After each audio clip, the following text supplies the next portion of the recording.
तो सबसे पहले हम बात करेंगे उसके बारे में जो कि विनर की सारी क्वालिटीज़ रखता था, लेकिन दोस्तों मैं क्या कहूँ, अब राहुल वैद्य की ही बात कर लेते हैं। जी हाँ, राहुल वैद्य जो कि इंडियन आइडल में विनर बनने के लायक थे, लेकिन अभिजीत सावंत आ गए और वो बन गए रनर अप, यानी कि उनके बाद जो बनते हैं ना सेकंड पोजीशन पर जो आते हैं। लेकिन मैं आपको कहूँगा कि जितना फेम अभिजीत सावंत को मिला उससे ज़्यादा फेम राहुल वैद्य को मिला। इसलिए बिग बॉस सीजन 14 में कौन आया? राहुल वैद्य। तो चलिए हमारे बॉलीवुड हेल्पलाइन टीम की ओर से हमने एक जर्नी जो तैयार की है वो हम बताएंगे आपको राहुल वैद्य की। लेकिन सबसे पहले नमस्ते, सत श्री अकाल, आदाब, खमागिनी, केम छो के रोहाल कैसे का है। मैं हूं करण रजानी, आप देख रहे हैं बॉलीवुड की खबरें लगातार हमारे साथ हमारे चैनल बॉलीवुड हेल्पलाइन पर। अगर आपने सब्सक्राइब नहीं किया जल्दी से सब्सक्राइब कर लें और बेल आइकन पर प्रेस कर लें नोटिफिकेशन के लिए। राहुल वैद्य, ये आपने जब इनको देखा था तो ये इंडियन आइडल में गाना गाते हुए देखा था और उसके बाद से शायद आप लोग थोड़ा थोड़ा उनको भूल गए थे। लेकिन उस इतने समय में जो उन्होंने जो कामयाबी पाई उसके बारे में अगर हम बात करें तो पहले शुरू करते हैं इंडियन आइडल से। इंडियन आइडल के सीज़न में जब ये आए थे तो अभिजीत सावंत विनर बने और ये सेकेंड पोजीशन पर आए। लेकिन सभी के दिलो दिमाग में ये दो नाम छा गए, अभिजीत सावंत और राहुल वैद्य। राहुल वैद्य ने काफ़ी सारे अपने एल्बम्स भी निकाले, लेकिन छोटी छोटी चीज़ों से शुरुआत करते करते बर्थडे पार्टी, संगीत संध्या और लाइव शोज़ वगैरह, ग्रैंड शोज़ जो आप तस्वीरें देख रहे हैं यहाँ पर लाइव शो में, वो वहाँ पर गाना वगैरह गाते हैं। लोग इनसे फरमाइश करने लगे और ये गाना गाने लगे। फिर धीरे धीरे राहुल वैद्य ने व्लॉग्स बनाने शुरू कर दिए। राहुल वैद्य के फैंस जो है वो 100 में से 500 बने, 500 में से हज़ारों बने, हज़ारों में से लाखों बने।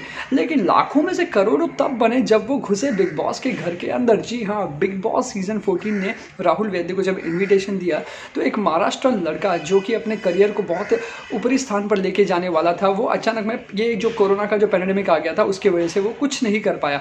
और कोरोना कोविड जो सिचुएशन थी, जो लॉकडाउन था वगैरह की वजह से उनके सारे शोज़ जो है वो कैंसिल हो गए और पोस्टपोन्ड हो गए। हालांकि जाहिर सी बात है कि हमारे भी काफ़ी सारे शोज़ जो है वो कैंसिल हो गए, पोस्टपोन्ड हो गए। काफ़ी सारे शोज़ तो पोस्टपोन्ड ही नहीं, कैंसिल ही हो जाते हैं। तो इसके चलते अब राहुल वैद्य क्या करे, तो राहुल वैद्य ने सोचा कि क्यों ना ये इनविटेशन को मैं स्वीकार कर लूँ और अपने मम्मी पापा यानी कि माझा आई बाबा, जी हाँ वो हमेशा कहते हैं माझे आई बाबा, जिनके आशीर्वाद से मैं हमेशा आगे बढ़ा हूँ, उन्होंने अपने आई बाबा से परमिशन ली और आज्ञा लेकर वो बिग बॉस के घर के अंदर घुसे। जब वो बिग बॉस के अंदर घुसे तो उसके बाद तो उन्होंने यहाँ पर देखा कुछ सिचुएशन ही अलग है। कोई बहू के सीरियल से आई है तो कोई बड़े कहते हैं ना कि एकदम राजघराने से आए हैं, तो कोई कहाँ से आए हैं तो कोई कहाँ से आए हैं।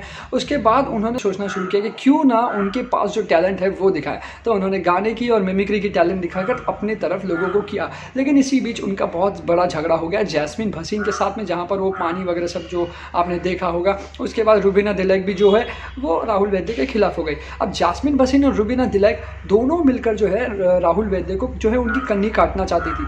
ऐसे में उन एंट्री होती है अली गोनी की। जी हाँ, अली गोनी की एंट्री होती है और अच्छी खासी दोस्ती बन जाती है अली गोनी की और राहुल वैद्य की। अब देखिए आप, जैस्मिन के साथ में राहुल वैद्य की दुश्मनी थी, अभिनव शुक्ला और उनकी पत्नी जो कि रुबीना दिलैक है उनके साथ भी उनकी दुश्मनी थी। ऐसे में ये तीन दुश्मन तो उनके थे ही, लेकिन उसके बाद अर्शी खान भी जब घुसी तो अर्शी खान भी कहीं ना कहीं उनकी दुश्मन बन गई। और आपने देखा होगा जान कुमार सानू के साथ भी उनका नहीं जम रहा था। उसके बाद जब नेपोटिज्म का, जी हाँ नेपोटिज्म का एक बार जो मुद्दा छिड़ा उसके बाद बहुत ज़्यादा बवाल हुआ। उसके बीच चलते अली गोनी के साथ में उनकी अच्छी खासी दोस्ती हो गई। लेकिन अचानक पता नहीं क्या हुआ, इसके पहले उन्होंने दिशा परमार को प्रपोज वगैरह भी किया और अचानक में वो घर से बाहर जाने के लिए जो है हाथ खड़े करते हैं।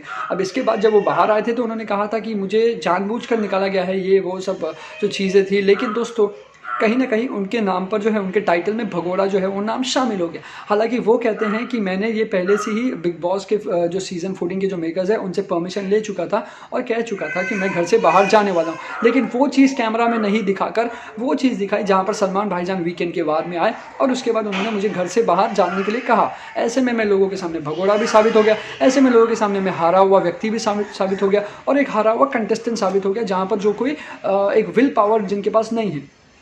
ऐसे में ये सब कहने के बाद तो भाई वो बाहर से ये सब ट्विटर वगैरह पे लिखते रहे, वीडियो वगैरह बनाते रहे। लेकिन उसके बाद फिर से उनकी एंट्री हुई, अरे बाजीराव की तरह, और एकदम बजने दे धड़क धड़क। जी हाँ, डॉन के इंतज़ार में, डॉन का इंतज़ार तो 11 मुल्कों की जो पुलिस कर रही थी, वो सारे डायलॉग्स चले और उसके बाद ये घुसता है। उसके बाद एजाज़ खान के साथ इनका जो पंगा होता है, ओ माशाल्लाह, एजाज़ खान के साथ भी इनका भारी पंगा होता है। रुबीना दिलैक को वो एक कहानी सुनाते हैं कि एक था राजा एक थी रानी, राजा वापस आ गया ख़त्म करेगा रानी। की कहानी। उसके बाद और ज़्यादा भड़क उठते हैं ये आग अभिनव शुक्ला के बीच में, जहाँ पर नल्ला वकील ये वो सारी चीज़ें चलता है, पप्पलू चलता है। उसके चलते मैं अब आपको बताऊंगा राहुल वैद्य के दुश्मन बने निक्की तंबोली, राहुल वैद्य के दुश्मन बनी रुबीना दिलैक, अभिनव शुक्ला, अर्शी खान, एजाज खान, जान कुमार सानू, सलमान भाईजान भी काफ़ी बार भड़क गए थे। जो फराह खान मैम भी आई थी वो भी एजाज खान का पूरा साथ दे रही थी। ऐसे में कहीं ना कहीं वो अपने आप को लो फील करने लगे थे, लेकिन आखिरकार उन्होंने अपने आप को इतना काबिल बना लिया। अली के साथ दोस्ती हो गई, जैस्मिन के साथ दोस्ती हो गई, राखी सावंत ने एंट्री की, बाद में राखी सावंत के साथ भी उनकी हल्की हल्की जो है नोकझोंक चलती रही।